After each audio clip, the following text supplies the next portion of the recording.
गुरु अमरदास साहब पातशाह सानू यही समझा रहे हैं, कोई भी चीज अपने आप दे विच चंगी जां माड़ी नहीं होती। जे सौखा आप समझिए, कोई भी मनुख अपने आप विच चंगा ते माड़ा नहीं होता। उस चीज की वरतों उस चीज नूं चंगा माड़ा बना दिंदी है। अंगूर ने जे ग्लूकोज बन जाए तो चंगा है, जे अंगूरां दी शराब बन जाए तो अंगूर माड़े है। कैंची है, कैंची जे दर्जी दे हथ लग जाए तो कपड़े बना दिंदी है कट कट के।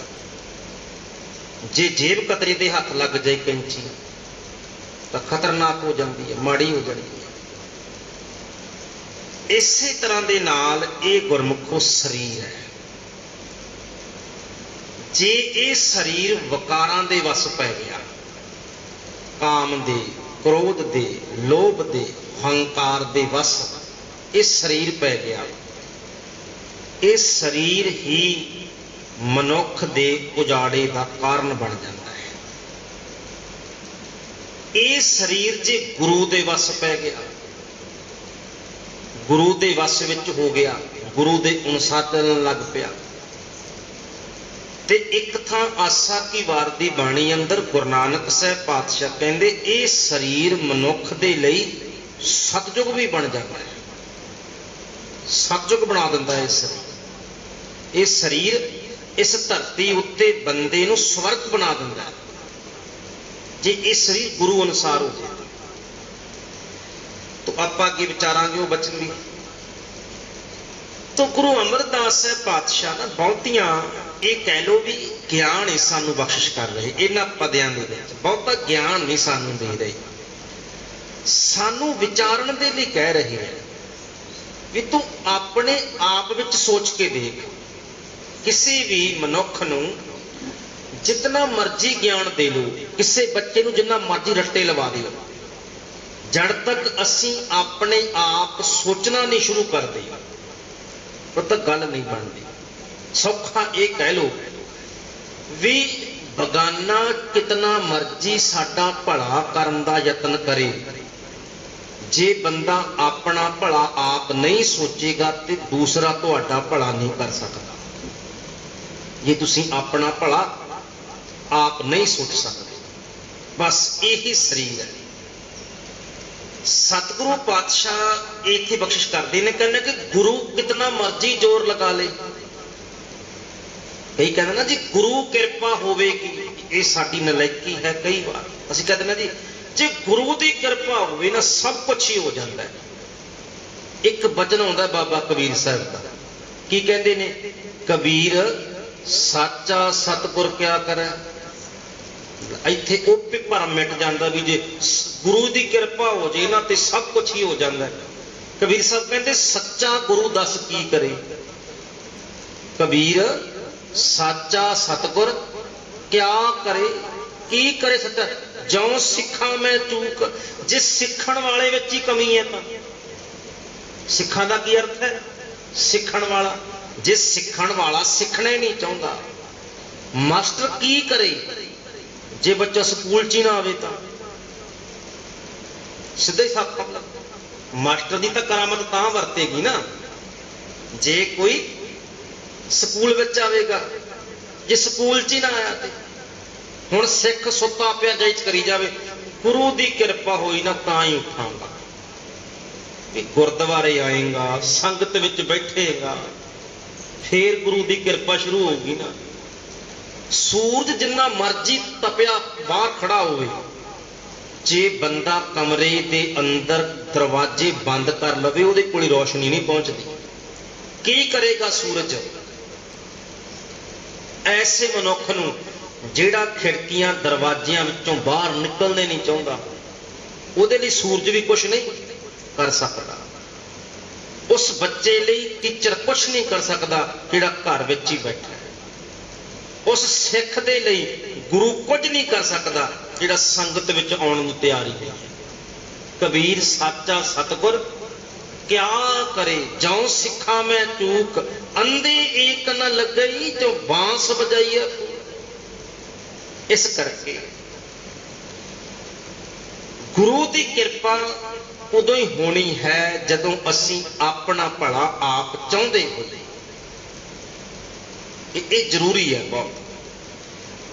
तो इत्थे गुरु अमरदास साहब यही सानू इन्हां पूरे पद च यही सानू समझा रहे हैं भी तू सोच के तां देख, सोचना शुरू कर। संबोधन की हुंदा है? अपने आप नू संबोधन करना, कहना ए शरीरा मेरेया, ऐ मेरे शरीर तू सोच के तां देख, इस जग में आए कै क्या तुद कर्म कमाया। 30 साल का हो गया, 35 साल 40 साल का हो गया, झाती तो मार के देख अपने आप वाल। ऐ शरीर अपने अंदर झाती तो मार के देख, आप नड़ा गिरीवान में सिर नीवा कर देख, सिर नीवा करके देखता सही अपने आप वाल। क्या तुद कर्म कमाया, अज तक तू की कर्म किते है। क्या तुद कर्म कमाया का की अर्थ है? की कर्म किया तू अज तक? तू कहना सुख नहीं मिले जी, शांति नहीं मिली जी, कह लगे कोई कर्म किया जिद शांति मिले तेन, ये अर्थ ही बन सौखे जे कह लगे तो। क्या तुद कर्म, की कर्म किया तू, की कर्म किते है? क्योंकि शांति तेरे कर्मां दे विचों मिलनी है। कर्मी कर्मी होए विचार है। तू अपने आप नू कदे तू कहना मन शांत नहीं है। कदे गुरु को जाके अरदास की भी पातशाह मन शांत कर दे जी, जी आप सुधा लगे कदे किया ऐसा होया? कदे भी गुरु ने क्या सतगुरु पातशाह अज अरदास करवानी है भी पातशाह आत्मक शांति बख्शो। हाँ शरीर का नाश हो गया, गुरुद्वारे के भाई ने अरदास कर ही देनी है भी पातशाह आत्मक शांति बख्शो।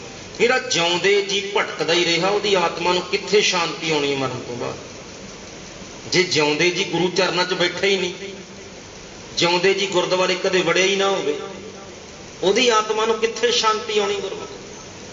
तो पातशाह कहते सोच क्या तुद कर्म कमाया, क्या हुण मैं क्यों सोचता हुन्ना साडी कुर्सियां लग, गुस्सा ना मन्नियो, इनू ध्यान ना समझो, साडी कुर्सियां लग गईयां दरबार दे विच, लग गईयां ना साडे कुर्सियां।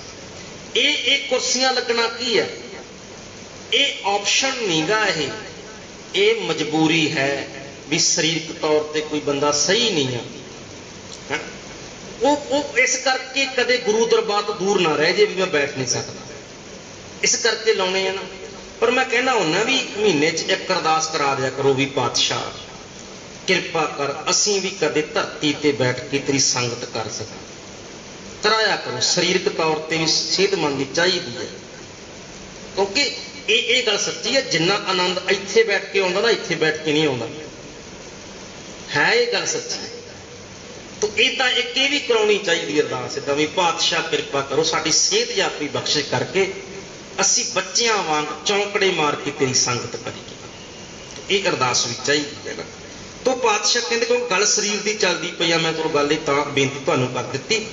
ए शरीरा मेरेया इस जग में आए कह, ऐ मेरे शरीर इस जगत विच आके क्या तुद कर्म कमाया, तू की कर्म कीता है? सोच कदे की कम कीते हैं? कै कर्म कमाया तुद शरीरा, इनू की कर्म नहीं पढ़ना, कै कर्म कमाया इदा थोड़ा कै कर्म कमाया, क्योंकि यह सियारी लगी हुई है बिहारी नहीं है, तो एक की नहीं बनेगा। कै कर्म कमाया तुद शरीरा, ऐ मेरे शरीर दस तो सही तू की काम कर किया अज तक, की काम करता रहा? जा तू जग में आया जिस करके तू संसार विच आया सी, कोई काम किया ऐसा? पूछया फिर की काम करना आया सी? फिर दसते ने सतगुरु जिन हर तेरा रचन रचया, जिन हर जिस हरि ने तेरा रचन रचया, तेरे शरीर की रचना नू रचया है, भाव के तेरे शरीर नू बनाया है, सो हर उस हरि नू मन ना वसाया, मन विच वसाया ही नहीं तू। जिस परमात्मा ने देख तां सही 9 महीने मां दे पेट दी उधरती अग विच भी तैनूं बचाया, जिस परमात्मा ने, देखो एक वचन आउंदा वो होर गल पकड़ जाएगी। सुखमनी साहिब दी बाणी गुरु अर्जन साहिब पातशाह कहंदे रमैया के गुण चेत परानी कवन मूल ते कवन दृष्टानी। देखो कितने सौखे गुरु अर्जन देव पातशाह ने कृपा की। कवन मूल ते कवन दृष्टानी, दृष्टानी का अर्थ है तू दृष्टमान होया, दिख रहे हैं। तेरा मूल की सी ते दिखदा की पिया तू? मूल तेरा एक पानी दी बूंद है ते इन्ना वड्डा शरीर जेकर अज दिख रहा है ना, ते ये परमात्मा दी कृपा है, ओदी रहमत है तेरे उत्ते। कवन मूल ते कवन दृष्टानी, जिन तू साज, जिस परमात्मा ने तैनू साज सवार शिंगारिया, जिन्हें तेनू साजिया सवारिया, फिर तेनू गुण दे के, शुभ गुण दे के, चंगियां आदतां दे के तेरा श्रृंगार किया। श्रृंगार का की अर्थ है? चंगियां आदतां, शुभ गुण दिते तेनू परमात्मा ने गुरु रूप दे विच होके। जिन तू साज सवार शंगारिया, गर्भ अगन में जिन्हें उभारिया। बार व्यवस्था, जो तू छोटा जा बालक हुंदा सी, तुझे प्यारा दूध, तेन दूध चंगा लगता सी। परमात्मा ने तेन तेरे आउण तो पहला मां दे शरीर दुध पैदा कर दिता, तेरे आउण तो पहला। फिर बार व्यवस्था तुझे प्यारे दूध, बाल बच्चा सी, तेन दुध चंगा लगता सी, परमात्मा ने दुध पैदा किया मां दे शरीर अंदर। भर जोबन, जवान होया। भोजन सुख सूद, तेन भोजन दिता, सुख सुविधावां दित्तियां। फिर की हुंदा? बिरद पिया ऊपर साक सैन। हुण देख किन्नी संभाल करदा है। मां प्यो तो 25-30 साल तक ही करते हैं ना संभाल, फिर कहते भी ना ना ना हुण काम कर बई तू अपना। पर परमात्मा किन्ना दयालु है। बार बस जो तू बजुर्ग होया, बिरद पिया बुढ़ा हो गया, ऊपर साक सैन, धीआं पुत्र रिश्तेदार खड़े कर दिते तेरे ऊपर, ये तेरी बुजुर्गी नूं संभालण दे लई। हुण हुण हुण देखो कितनी वड्डी सिक्ख्या मिलती है। इहदा अर्थ की बनदा है? इहदा अर्थ यह भी बनेगा एक भी जे परमात्मा ने मेरा शरीर बख्शिया ते ओहदा एक फर्ज यह भी है मैं अपने बजुर्गों की सेवा करा। बिरद पिया, जो तू बजुर्ग होया ते परमात्मा ने धीआं पुत्र पैदा कर दिते, वो तेरी संभाल करन। बिरद पिया ऊपर साक सैन, मुख अपियाओ बैठ को देन, जेड़े बैठिया बैठिया तेरे मूँह च पाई जाते हैं। देखो परमात्मा ने कितनी संभाल की। शरीर एक बूंद तो लैके, कमाल की गल, एक बूंद तो लैके तेरे शमशान घाट जान तक परमात्मा तेरी संभाल करता है। जेड़े धीआं पुत्र चक के तैनू शमशान घाट लैके जाते हैं ना, वो धीआं पुत्र भी परमात्मा ने तेनू बख्शे है। एक बूंद तो लैके शमशान घाट तक परमात्मा तेरा फिक्र करता है। ते पातशाह कहते जिन हर तेरा रचन रचया, जिस हरि ने तेरे शरीर की रचना नू रचया है, सो हर मन ना वसाया। तू उस हरि नू मन च रखे ही नहीं किते, उस परमात्मा नू कदे मन च थां ही नहीं दिती, वसाया ही नहीं कदे। गुर प्रसादी हर मन वसया, पर मन विच किवें वसदा है? कह लगे गुरु की कृपा दे, गुरु कृपा करे, गुरु तरस करे, गुरु रहमत करे। हर मन वसया पूर्व लिखिया पाया, पिछले कर्मां दा लिखिया होया तू प्राप्त किया। तेरे ते गुरु की कृपा हुई ते तेरे मन हिरदे विच हरि दा वासा होया। तो जे हरि असी समझते हाँ, पातशाह कहते गुर प्रसादी हर मन वसिया। मनुख दे पिछले कर्मां दे नाल कह लगे गुरु की कृपा हुई ते तेरे मन विच हरि परमात्मा वस रहा है। अर्थ की है? तेरी सुरत उस परमात्मा दे नाल जुड़दी है। फिर की होएगा जदों जदों हरि मन च वसेगा आके, जदों परमात्मा दे नाल लिव जुड़ जाएगी गुरु की कृपा दे नाल। कह नानक ए शरीर परवान होआ। फिर नानक आखदा ए शरीर भी परमेश्वर के दरबार विच परवान हो जाए। है शरीर उही है। जिवें एक बचन आउंदा है ना गुरु नानक साहिब पातशाह, आसा की वार दी बन, नानक मेर शरीर का, नानक मेर शरीर का एक रथ एक रथवाहो। फिर कहते ने दूसरा बचन पातशाह कहते, सतगुरु पातशाह कहते सतजुग रथ संतोख का धर्म अगे रथवाहो। किते पातशाह कहते जेड़ा कलयुग रथ अगन का कूड़ अगे रथवाहो। देखो कितना वचन पातशाह कमाल दा करदे पे।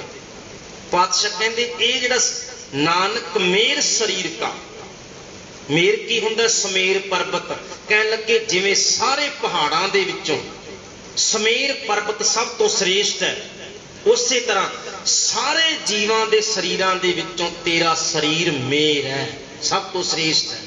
मेर शरीर का एक रथ एक रथवाहो। पर पातशाह कहंदे ये शरीर परमेश्वर नूं चंगा तां लगना है जे इहदे रथ ते रथवान दोने चंगे होण। एक रथ एक रथवाहो दे अर्थ पढ़ लो, अरजाना तुसीं सुणदे हो आसा की वार। जिवें ना महाभारत की जंग होंदी है, चलो इनू ये दसो कितनी समझ लगी। जदों ना कहंदे दुर्योधन पहुंचिया कृष्ण जी के कोल ते कहन लगा भी कन्हैया तू ते सब दा सांझा है ते ये दस भी साडी की मदद करेगा। दुर्योधन ने कहा, किसे कहना भी दुर्योधन की चाहिए, एक मेरिया फौजां ते एक मैं आ, एक मेरिया फौजां एक मैं आ, मेरिया फौजां चाहिए ने कि मैं चाहिए। हुण दुर्योधन शरीरां वल वेखदा सी, कहता भी कृष्ण एक है फौजां लखां है, फौजां चों फायदा है, उन्हें फौजां मंग लिया। कृष्ण दियां सारियां, क्योंकि द्वारका का राजा सी, कृष्ण भी तो राजा सी ना, द्वारका दे राजे सन। कृष्ण दियां सारियां फौजां दुर्योधन वाल होकर लड़ियां। श्री कृष्ण जी कल्ले पांडवां दे वल गए, और जदों पांडवां दे वल हो गए फिर पांडव कहते कह लगे कृष्ण जी भगवान तुसीं साडी फौजां दी अगवाई करो। कृष्ण कहन लगा भी नहीं, अगवाई नहीं मैं करनी, मैं ते अर्जन दे नाल रहांगा, अर्जन दे नाल इहदे रथ दा रथवाही बनांगा। एक रथ एक रथवाहो, थोड़ा जिहा इदां समझ लगे। हुण कृष्ण वर्गी आत्मा जिन्हों दुनिया पूजदी है, तुसीं समझो नुकता, जिन्हों दुनिया भी पूजती है, द्वारका दा राजा भी है, लखां फौजां भी कोल ने, पर कृष्ण अर्जुन का रथवाही बनता है, रथ चलाउण वाला। कारण सी किड्डा वड्डा ज्ञान दे रहे हैं, क्योंकि एक पासे सच है एक पासे झूठ है। कृष्ण जी ये समझा रहे ने जे सच दे लई मैनू किसी का रथवाही भी बनना पवे तो मैं तां भी बनन नूं तैयार, जे सच की जित दे लई रथवाही भी बनना पवे तो मैं सब कुछ भुल के रथवाही बनने नूं भी तैयार हाँ।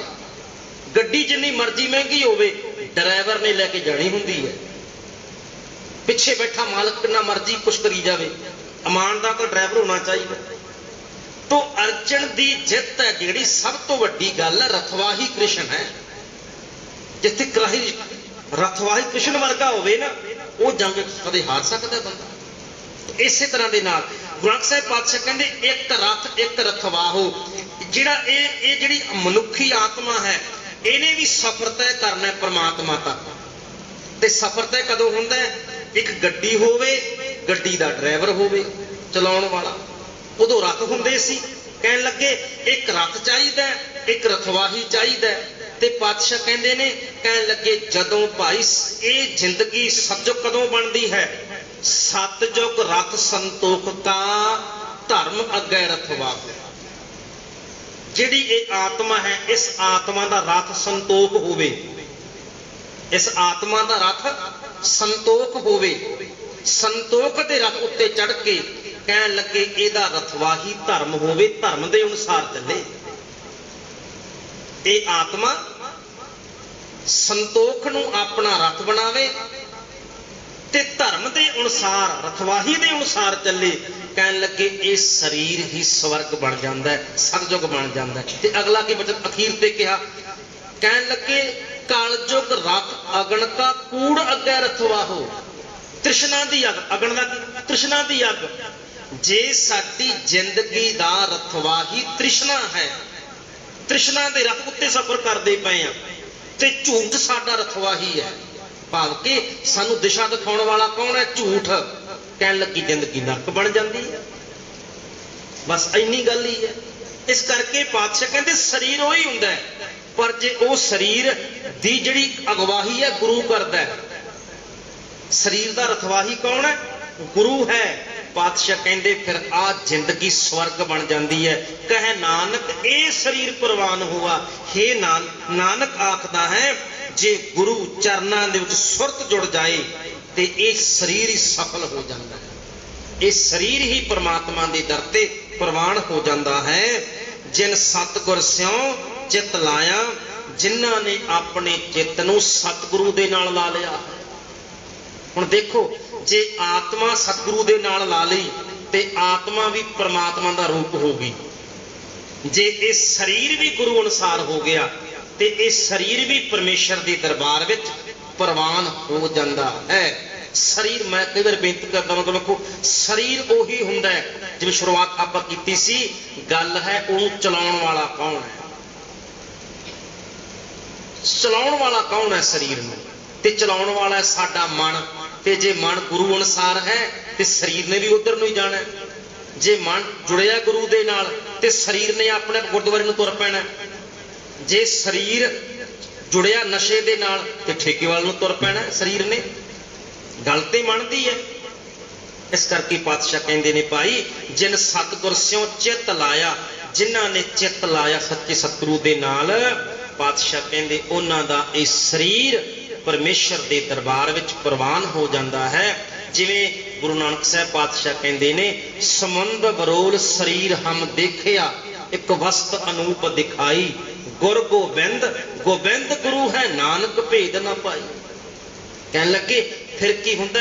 ਐਸੀ ਅਵਸਥਾ ਬਣ ਜਾਂਦੀ ਹੈ। ਕਹਿਣ ਲੱਗੇ ਪਰਮਾਤਮਾ ਹੀ ਗੁਰੂ ਤੇ ਗੁਰੂ ਹੀ ਪਰਮਾਤਮਾ ਹੋ ਜਾਂਦਾ। ਪਤਾ ਲੱਗ ਜਾਂਦਾ ਵੀ ਕੋਈ ਭੇਦ ਨਹੀਂ ਹੈ। ਪਰ ਜਦੋਂ ਸਮੁੰਦ ਬਰੋਲ ਸਰੀਰ ਹਮ ਦੇਖਿਆ, ਜਦੋਂ ਇਸ ਦੇਹ ਰੂਪੀ ਸਮੁੰਦਰ ਨੂੰ ਬਰੋਲ ਕੇ, ਅਰਥ ਕੀ ਹੈ? ਰਿੜਕ ਕੇ ਦੇਖਾਂਗੇ। ਜਦੋਂ ਇਸ ਸਰੀਰ ਨੂੰ ਸਮੁੰਦਰ ਨੂੰ ਰੜਕਿਆ ਤੇ ਵਿੱਚ ਇੱਕ ਵਸਤ ਅਨੂਪ ਦਿਖਾਈ। ਕਹਿਣ ਲੱਗੇ ਗੁਰੂ ਦੇ ਗਿਆਨ ਦੀ ਅਨੂਪ ਵਸਤੂ ਸਾਨੂੰ ਪ੍ਰਾਪਤ ਹੋਈ। ਇਸ ਕਰਕੇ ਸਤਿਗੁਰੂ ਪਾਤਸ਼ਾਹ ਕਿਰਪਾ ਕਰਨ, ਇਹ ਚਿੱਤ ਸਤਿਗੁਰੂ ਦੇ ਨਾਲ ਲੱਗੇ ਤੇ ਸਾਡਾ ਵੀ ਸਰੀਰ ਸੰਸਾਰ ਦੇ ਉੱਤੇ ਪ੍ਰਵਾਨ ਹੋ ਜਾਏ। ਸਤਿਗੁਰੂ ਪਾਤਸ਼ਾਹ ਕਿਰਪਾ ਕਰਨ। ਭੁੱਲਾਂ ਚੁੱਕਾਂ ਦੀ ਖਿਮਾ, ਫਤਿਹ ਬੁਲਾਓ ਆਖੋ ਜੀ। ਵਾਹਿਗੁਰੂ ਜੀ ਕਾ ਖਾਲਸਾ, ਵਾਹਿਗੁਰੂ ਜੀ ਕੀ ਫਤਿਹ। ਸਤਨਾਮ ਸ਼੍ਰੀ ਵਾਹਿਗੁਰੂ ਸਾਹਿਬ ਜੀਓ। ਰਾਮ ਕਲੀ ਮਹਿਲਾ ਤੀਜਾ। ਆਨੰਦ ਇੱਕ ਓੰਕਾਰ ਸਤਿਗੁਰ ਪ੍ਰਸਾਦ। ਆਨੰਦ ਭਇਆ ਮੇਰੀ ਮਾਏ, ਸਤਿਗੁਰੂ ਮੈਂ ਪਾਇਆ, ਸਤਿਗੁਰ ਤਾਂ ਪਾਇਆ ਸਹਿਜ ਸੇਤੀ, ਮਨ ਵੱਜੀਆਂ ਵਾਧਾਈਆਂ, ਰਾਗ ਰਤਨ ਪਰਿਵਾਰ ਭਰੀਆਂ, ਸ਼ਬਦ ਗਾਵਣ ਆਈਆਂ। ਸ਼ਬਦੋ ਤਾਂ ਗਾਵੋ ਹਰੀ ਕੇਰਾ, ਮੰਝ ਨੀ ਵਸਾਇਆ, ਕਹੈ ਨਾਨਕ ਆਨੰਦ ਹੋਆ, ਸਤਿਗੁਰੂ ਮੈਂ ਪਾਇਆ। ਏ ਮਨ ਮੇਰੇ ਆਤਮ ਸਦਾ ਰਹੋ ਹਰਿ ਨਾਲੇ, ਹਰਿ ਨਾਲ ਰਹੋ ਤੂੰ ਮਨ ਮੇਰੇ, ਦੁਖ ਸਭ ਵਿਸਾਰਣਾ। ਅੰਗੀਕਾਰੋ ਕਰੇ ਤੇਰਾ, ਕਾਰਨ ਸਭ ਸਵਾਰਣਾ, ਸਭਨਾ ਗੱਲਾਂ ਸਮਰੱਥ ਸੁਆਮੀ, ਸੋ ਕਿਉ ਮਨੋ ਵਿਸਾਰੇ, ਕਹੈ ਨਾਨਕ ਮਨ ਮੇਰੇ ਸਦਾ ਰਹੋ ਹਰਿ ਨਾਲੇ। ਸਾਚੇ ਸਾਹਿਬਾ